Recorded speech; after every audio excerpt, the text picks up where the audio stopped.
My first question will be for you, Jan. Some speculated that given the fact that you were in the situation you were in the match, that maybe you might play a bit more sharply, if you will, with the black pieces. What was your strategy coming into the game? Basically, playing as black, you don't have such a big choice, and I mean, especially it's classical. Even if you play so-called sharp opening, like Sicilian, if white wants to shut it down, white surely.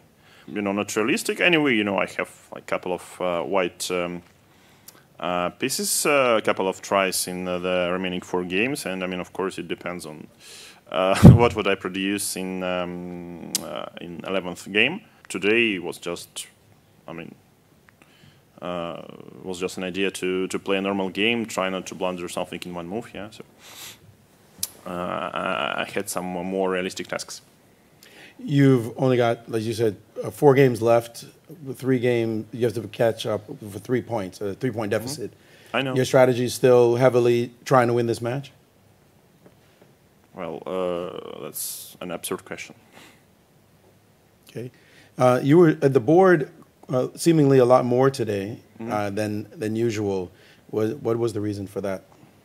I guess the chair is more comfortable than sofa, yeah. But I mean, actually, today's game, was more or less obvious that it won't, last too long. But wasn't, a big difference where to sit. Magnus, draw, great result for you. Yeah. At this point, I mean, there's so few games to go that any draw is. Yeah, it's an excellent result. For you now, it's just shut it all down and get out of here? Very much assume he's gonna try and win, especially with the white pieces. But sure, any half point that I can get is great, and I think it's pretty obvious. Jan's knight c6 move in the opening, did it surprise you? It's a new move, and why did you opt for c3, and did you think of bishop e3? Yeah, for sure. Knight c6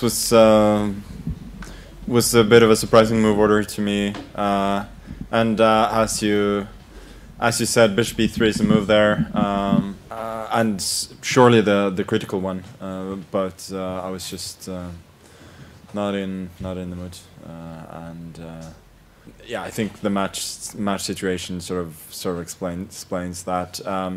Frankly, I hadn't thought about him playing the Petrov today at all. I was preparing for various sharp openings that he could play, and the thought was, if he goes 1e5, then I'll see. I didn't think like making a draw against the Petrov would be a major issue. What was the most interesting moment or moments of the game to you? Yeah, there wasn't that much to talk about. I was fairly happy with the move g3 at some point. I kind of thought I might be getting a very slight edge at that point. And then probably I needed to be a bit more patient later on, since I was kind of hoping that after allowing this g5 to happen, that I could provoke f5, f4, maybe later on, and then start pushing with h4. But it all holds very well together for black there. So there's nothing. I think if I'd played a little more patiently there, I could have had the tiniest of edges, but naturally would have hunted it for it more diligently if the match situation had been different. Okay, thank you. And Jan? Well, I guess it was a huge moment when white didn't go for bishop e3. Okay, bishop. I mean, in the opening, yeah, there's bishop e3, g5, knight d3, or something like this. Yeah, so this would I know, spice things up a little bit, but yeah, maybe G6 was somewhat slow, so I should have played Rook E8, Knight G2, Bishop G4 immediately, yeah, not to allow this structure. FIDE today decided that Kazakhstan in the Christmas time, the Rapid and Bliss is cancelled for Kazakhstan. They're working with the plan B to arrange it somewhere else. What do you think about that? It's pretty normal, yeah, at some point that all major sporting events are being closed or postponed, so that's the reality we live in. So, I mean, of course it's a pity, but as for me, I didn't decide yet if I would love to play in World Rapid and Blitz or skip it this year if it will be held. Yeah, I didn't know anything about that. Generally, I'm hoping to play if it's still held.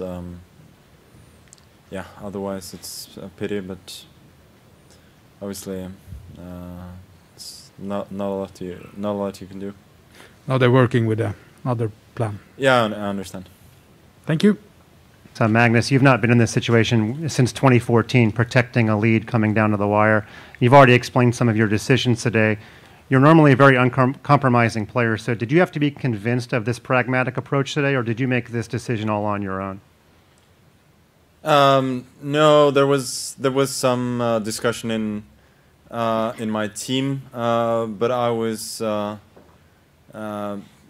definitely not pushing for something, for a different approach, let's say. If you could only play e4 or d4 for the rest of your lives, which move of the two would you choose and why? Thank you. Magnus? Yeah, it's a little bit different from other questions. Thank you. I would probably go for e4. Seems like there's a little more variety there in both closed and open games. Otherwise, I'm thinking that it's probably enough theory that we have already, and it's difficult enough to get an opening advantage. So to actually be restricted to only one move would be a bit of a nightmare. Well, I guess 100 years ago or about it, someone, I guess Rouser, thought that okay, white just wins after the first move e4.